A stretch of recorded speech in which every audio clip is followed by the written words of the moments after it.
Ration देना बंद करो, डोगरा एम्प्लॉय को वापिस लाओ, डोगरा एम्प्लॉय को वापिस लाओ, एम्प्लॉय यूनिटी जिंदाबाद, एम्प्लॉय एकता जिंदाबाद, एम्प्लॉय एकता जिंदाबाद।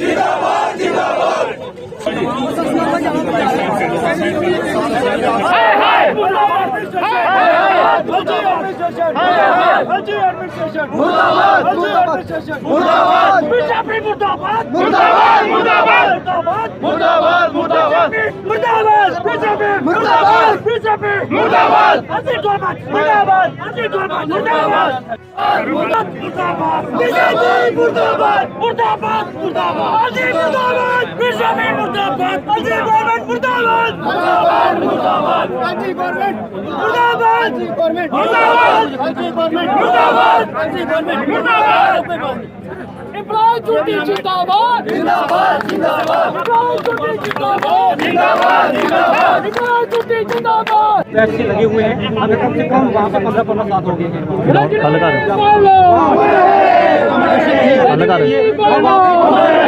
हमारी एक ही डिमांड है, वन टाइम है कि हमें जम्मू में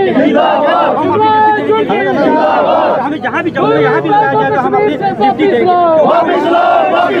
हमारे 18 में परसेंट हमारे गवर्नमेंट ने पहले भी हमसे वो अपॉर्चुनिटी में वरना आज तक हमारे साथ कुछ भी नहीं हुआ। हम बहुत सालों के पास गए, हमने अपनी वहाँ पे पॉलिसीज रखी, हमें ये चाहिए, हमें ट्रांसफर कर दो, हमारे लिए पॉलिसी को फ्रेम कीजिए, बट अभी तक गवर्नमेंट ने कुछ भी नहीं किया है। आप ये बताओ वहाँ पे कौन सेफ है? एक जो तहसील ऑफिस में जाके राहुल भट्ट को अंदर जाके मारा जा सकता है, वहाँ पे हम वहाँ पे जो स्कूल में 2 किलोमीटर 4 किलोमीटर के गाँव में जाके जॉब कर रहा है, क्या वो वहाँ पे सेफ है? हमारी यही गवर्नमेंट से डिमांड है कि हमें यहाँ जल्द से जल्द हमें जहाँ जाने अब मुझे दिख रहा है कि जो वहाँ से टीचर वगैरह जितने भी एम्प्लॉइज हैं वो सारे आकर यहाँ पे अपनी ज़िंदगी की भीख मांग रहे हैं। इतना डर उन लोगों में आ गया है कि वहाँ पे नौकरी करना जो है वो मुश्किल हो चुका है। एक रजनी देवी जो चली गई हैं और कितनी की जान लेंगे आप। कई बार इन्होंने हर एक, चाहे तो एडवाइजर टू लेफ्टिनेंट गवर्नर जो है उनके साथ, चाहे हमारे यहाँ के बीजेपी के रविंद्र रैना जी हैं उनके साथ, इसके अलावा गवर्नर के साथ कई बार अप्रोच कर चुके हैं कि हमारी जान बचाई जाए।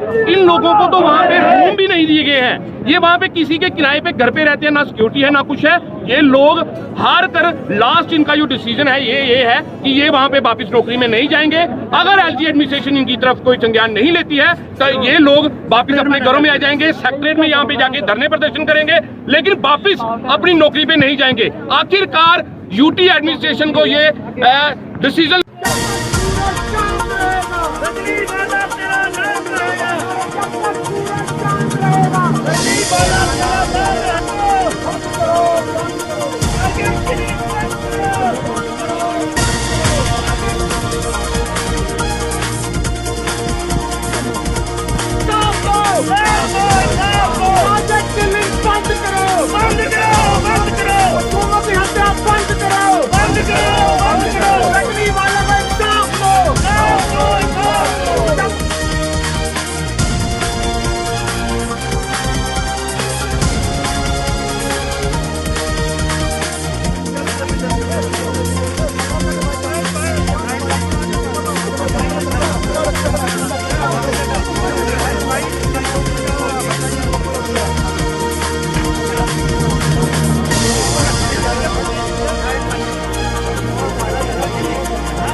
वाला की टारगेट किलिंग हुई है, तो आप उनके साथ एम्प्लॉई हो, कोलीग हो, तो क्या कहना चाहोगे आप? सर हम लोग जैसे कुपवाड़ा डिस्ट्रिक्ट में हैं, डिस्ट्रिक्ट तो बहुत दूर है यहाँ से, तो हम लोग भी मतलब एक दिन हमारा भी नंबर आ सकता है, मतलब सिक्योरिटी थ्रेट तो हमें भी है। तो उस वजह से रात को ही हम लोग सब निकले और यहाँ पहुँचे उनके जो अंतिम उसके लिए संस्कार के लिए। तो हमने सोचा सबसे पहले तो वो ये करें। अब हमारा दूसरा स्टेप ये है कि हम गवर्नमेंट को थोड़ा सा आवाज़ दें कि आप हमारे लिए भी कुछ कीजिए। हम लोग पिछले मतलब 13 साल हो चुके हैं, ना तो हमारी कोई प्रमोशन के लिए सोचा है, ना ट्रांसफ़र के लिए। जहाँ कोई इंटर डिस्ट्रिक्ट ट्रांसफ़र पॉलिसी बन जाए तो उससे हमें भी बेनिफिट मिलेगा और आने वाले मतलब कि जो ये ऐसे इंसिडेंट होते हैं ये मतलब कंट्रोल में आ जाएंगे, ऐसे इंसिडेंट नहीं होंगे। कहना चाहेंगे रजनीवाला की किलिंग? सर ये बहुत ही दुखद समाचार है हमारी पूरी कम्युनिटी के लिए। पहले जो राहुल भट्ट की हत्या हुई उस टाइम भी अगर गवर्नमेंट कोई फैसला लेती तो आज ये दुर्घटना पॉसिबल नहीं थी, लेकिन गवर्नमेंट कुछ सोचती नहीं है। अब भी गवर्नमेंट कुछ डिसाइड नहीं करेगी और एम्प्लॉइज़ बेचारे फिर दुखद हो के कम से कम 10 या 15 दिन प्रोटेस्ट करके फिर अपनी ड्यूटीज़ रिज्यूम करेंगे, फिर ये हादसा दोबारा रिपीट होगा। तो गवर्नमेंट से यही अर्जी है कि अगर अपने लोगों को बचाना चाहती है तो जल्द से जल्द कोई ठोस स्टेप ले और इनको अपनी अपने डिस्ट्रिक्ट में वापस लाए।